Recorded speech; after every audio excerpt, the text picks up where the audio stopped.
Welcome to EPG Pathshala. I am Dr. Mrinmoy Pramanik. I teach comparative Indian language and literature at the University of Calcutta.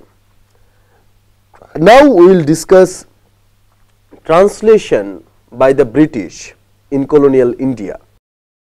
The module is written by Anshika Adhikari, independent research scholar. Now let us begin the discussion.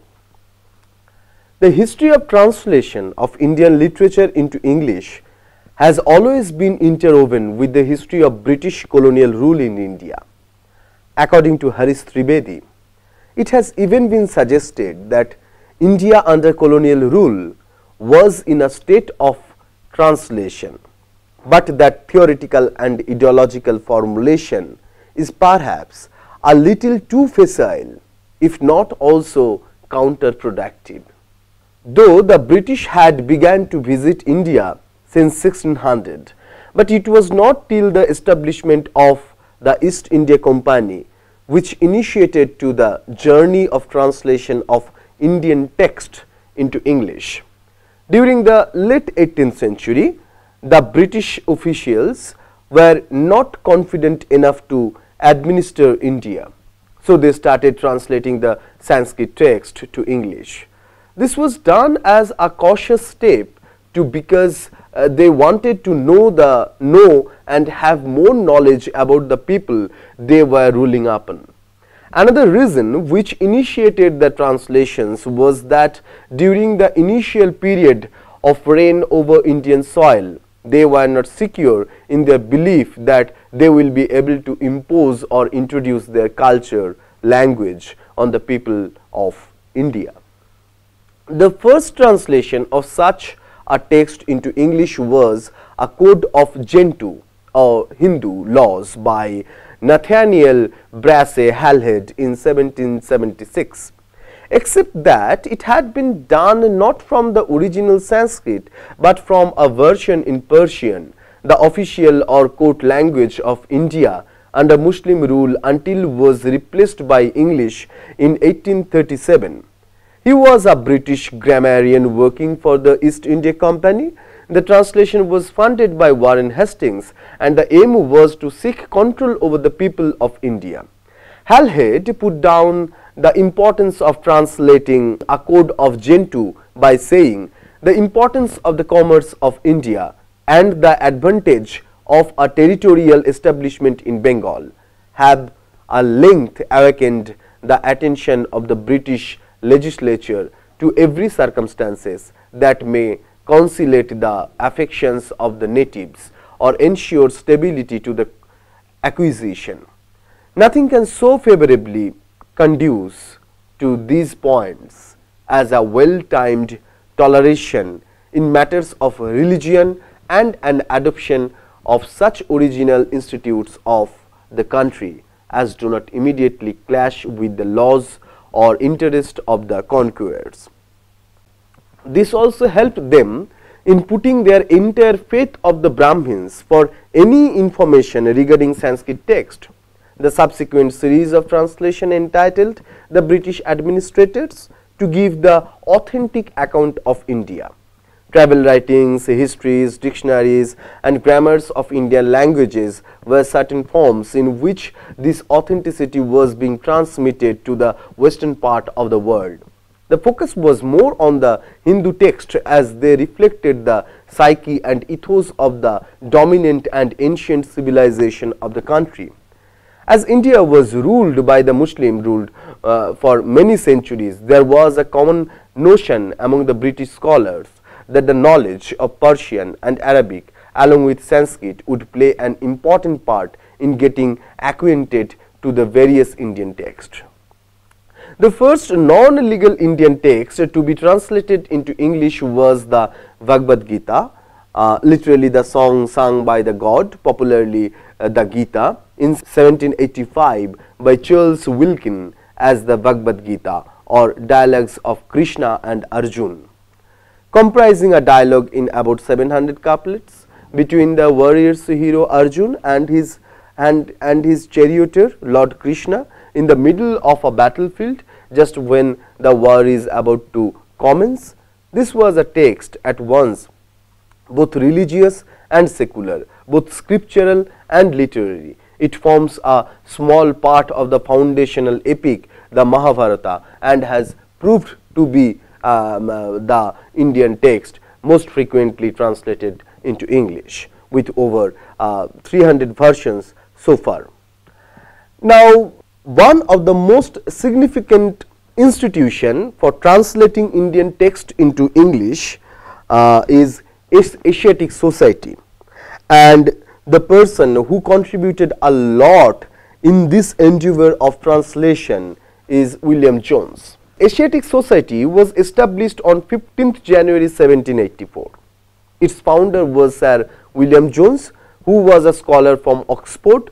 His aim was to study the laws of the Hindus and the Mohammedans, the history of the ancient world, proofs and illustrations of scripture, traditions concerning the deluge, modern politics and geography of Hindustan, arithmetic and geometry, mixed science of Asiatics, medicine, chemistry, surgery and anatomy of the Indians, natural products of India, poetry, rhetoric and morality of Asia, music of the Eastern nations, the best accounts of Tibet and Kashmir, trade, manufactures, agriculture and commerce of India, Mughal constitution, Maratha constitution, etc. This memorandum prepared by William Jones is universally considered as the foundation stone of the Asiatic Society of India. Asia, according to Jones, was the nurse of sciences and the inventress of delightful and useful arts. He then proposed to found a society under the name of the Asiatic Society. The translation of Kalidasa's Shakuntalam by Sir William Jones in 1789 was an epoch-making event in the history of cultural relations between India and the West. Indeed, its impact on history has been more profound and far-reaching than even that of the French. Far-reaching than even that of the French Revolution in the ultimate analysis. And Sir William had unveiled the vistas of a new world of ideas, a new era in Oriental scholarship and historical writing, as well as a new movement in the spheres of comparative philology, comparative literature, English poetry, Sanskrit poetry and Indian historical writing. Jones' translation, wrote Marie de Maistre in her Oriental influence in the English literature of the 19th century, were read by most literary men of the 19th century, and their influence is visible in the most famous poets of that period. Southey and Moore often quote Jones' works in their copious notes that Shelley and Tennyson borrowed from him in their Queen Mab, and Locksley Hall has already been proved by Professor E. Coepel. Byron also seems to have read some of his works. Sir William himself had foreseen the value of Eastern poetry in his essay on the poetry of the Eastern nations. He wrote that if Eastern language are studied, a number of excellent compositions would be brought to light which future scholars might explain and the future poets imitate. The proceedings of the Asiatic Society were published as Asiatic Research in 1788. The responsibility of publication was managed by Manuel Cantofer. Asiatic researchers became so reputed that it was translated immediately into French and German. Meanwhile, College at Fort William and the Serampore Mission assumed pivotal role in the progress of the Asiatic Society.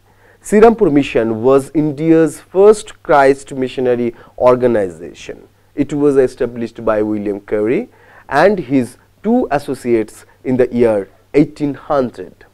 William Carey. William Carey, as a representative of the society, Carey and Thomas came to Bengal for preaching Christianity. He began missionary activities by way of translating the Bible founding schools and preaching Christianity. Carey conducted the translation work of the Bible, while one of his associate, Marshman, decided to discharge the responsibility of school administration, and another associate of his, Ward, took the responsibility of the printing work. This mission was self-supportive. The Sirampur Mission Press was Carey, William Ward and other British Baptist missionaries. Between 1800 to 1832, it produced more than 2 lakhs books. The books included articles on Christianity, literary works in Indian languages and translations of the Bible in 25 Indian languages. Another major achievement of the press was the production of grammar, dictionaries and moral books for the Fort William College and the Calcutta School Book Society.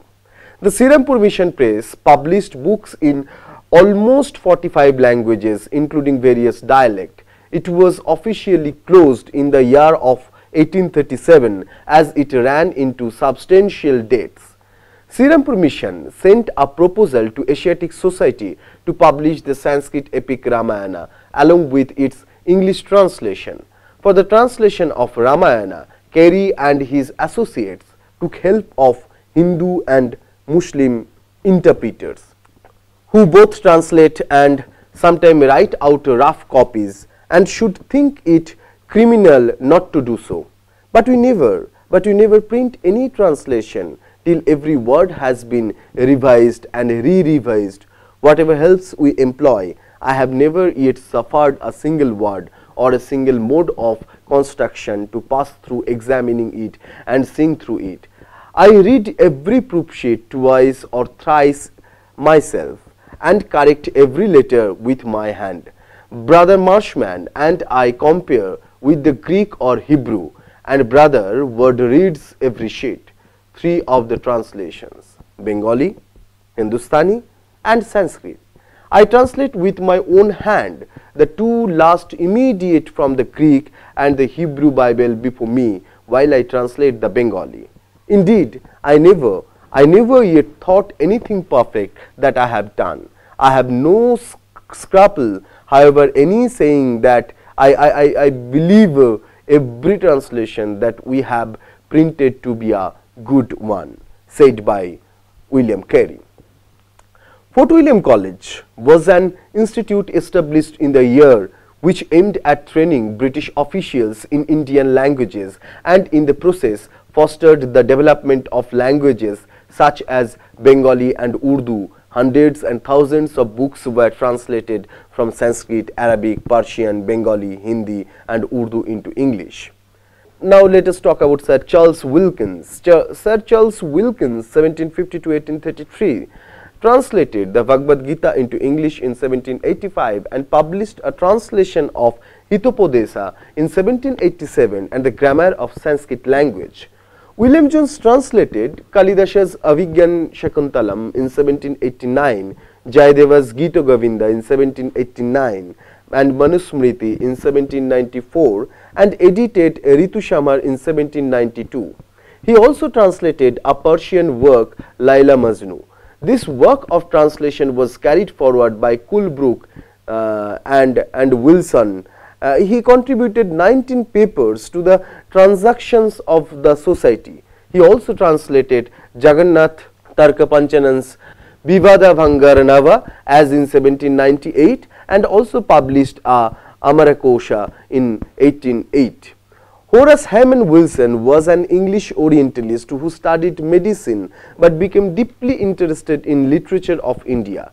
He was then appointed as the secretary of the Asiatic Society and published a lyrical rhythm translation of Kalidasa's Meghduta in 1825.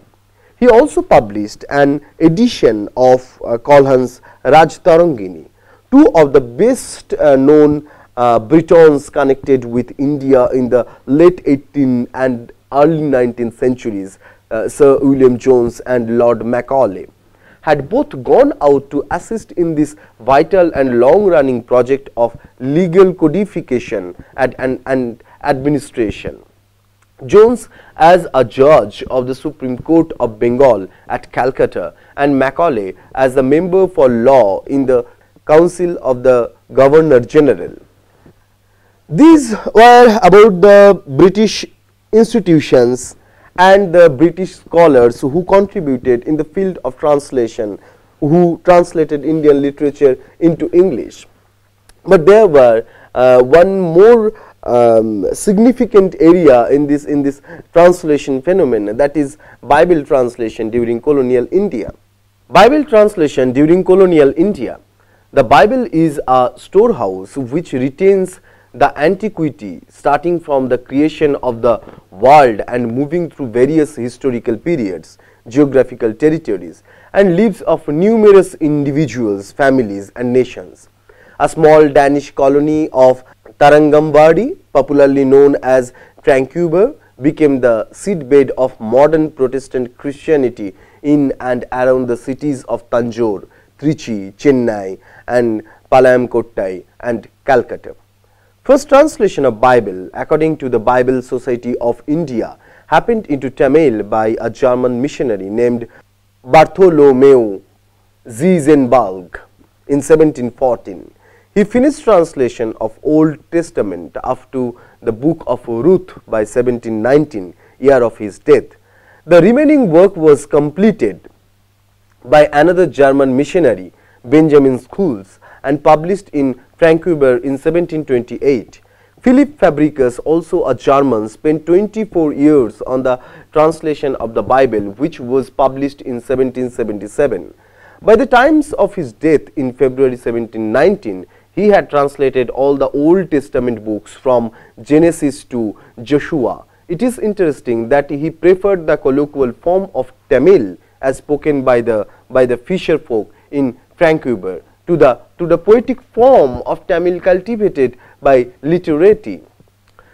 Before the British Baptist missionaries reached Calcutta, there were Roman Catholic and Lutheran missionaries, Anglican ministers and chaplains served their own people in the capital city that housed the administrative headquarters of the English East India Company. The Battle of Plassey, 1757, marked the ascension of the English to political, economic and military power.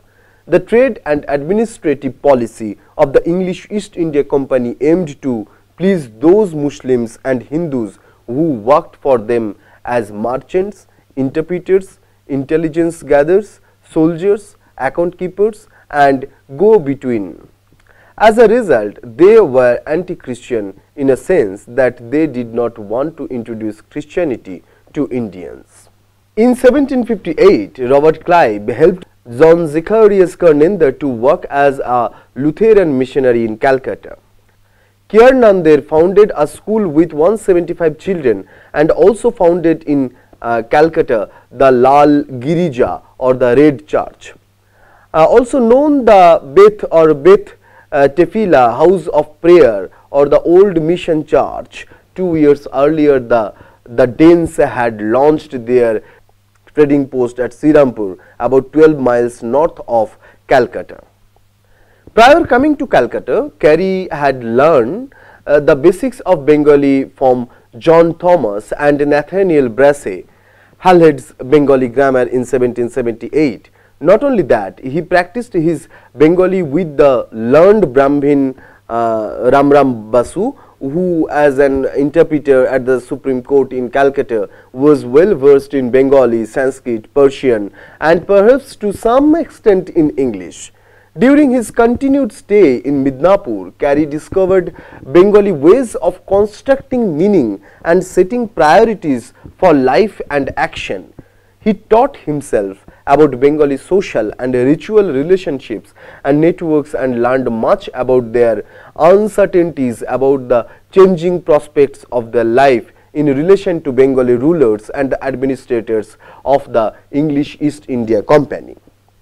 Carey recognized the fact that India, being a multilingual country, would require multiple translation of Bible. Despite knowing the fact vernacular were not much acceptable as the vehicle of learning, he suggested the translation of Bible into the vernaculars. In 1798, George Udne donated to Carey a wooden press for printing, and Carey was able to make concrete plans to publish his translation of the Bengali Bible. In 1804, the first evangelical chaplain David Brown appointed capable teachers of several Indian languages. He installed William Carey as the professor of Bengali and Sanskrit. Carey was so enthusiastic about the possibility of working with these scholars in one place and soliciting their help in revising his earlier translation drafts and initiating new translations of the Bible into several Asian languages. On 14 December 1805, he expressed his hope in these words, I quote, "We have it in our power, if our means would do for it, in the space of about 15 years, to have the word of God translated and printed in all the languages of the East. Our situation is such as to furnish us with the best assistance from the natives of the different countries. We can have types of all the different characters cast here, about 700 rupees per month, part of which we shall be able to furnish could complete the work.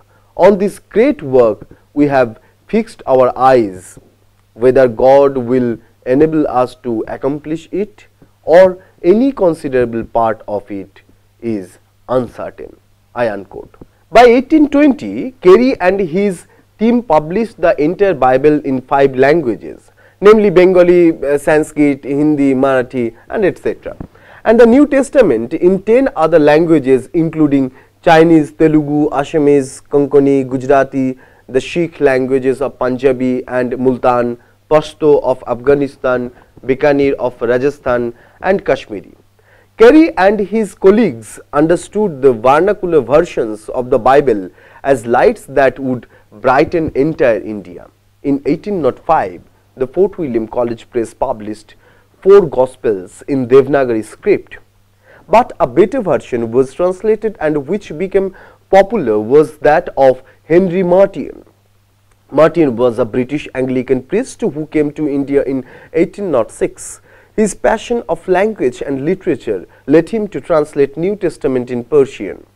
It was through the translation of Bible that missionaries carried out the task of developing the grammar and dictionaries of various Indian languages.